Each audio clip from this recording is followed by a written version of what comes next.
All right, let's talk about what just went down in Chicago. You had residents, business owners, veterans, activists, everybody in the same room, and they turned on Mayor Brandon Johnson inside his own city hall. Y'all like the video right here. Follow for more.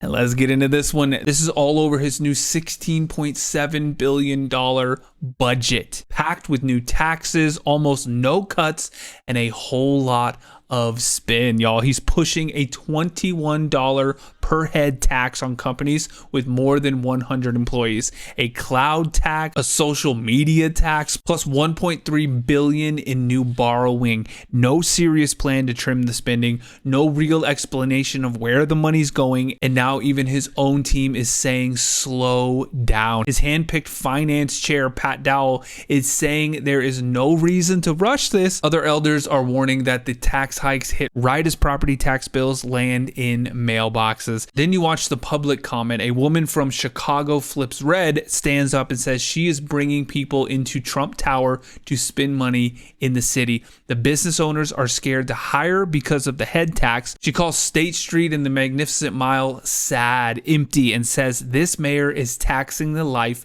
out of the city instead of growing revenue. A veteran gets up and torches the room, calling out Johnson for backing policies that favor migrants while longtime residents feel ignored. Another resident calls him out directly, saying black families are losing property, courts are failing them, and asks the mayor to show up in person and take their side if he's serious about fighting for them. Their point is simple. He talks revolution, but he will not stand up when it matters the most. On top of that, you have a 101-page report from Ernst & Young that lays out more ways to save money. Johnson cherry picks a few ideas and ignores the rest. He still pushes full speed ahead on taxes.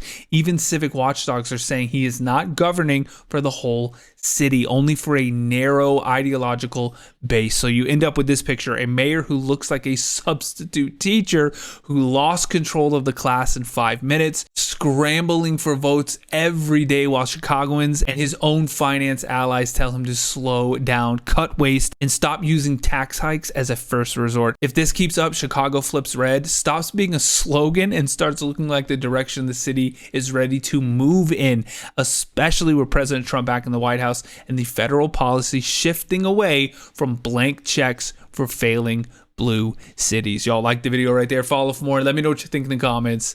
I'll catch you on the next one.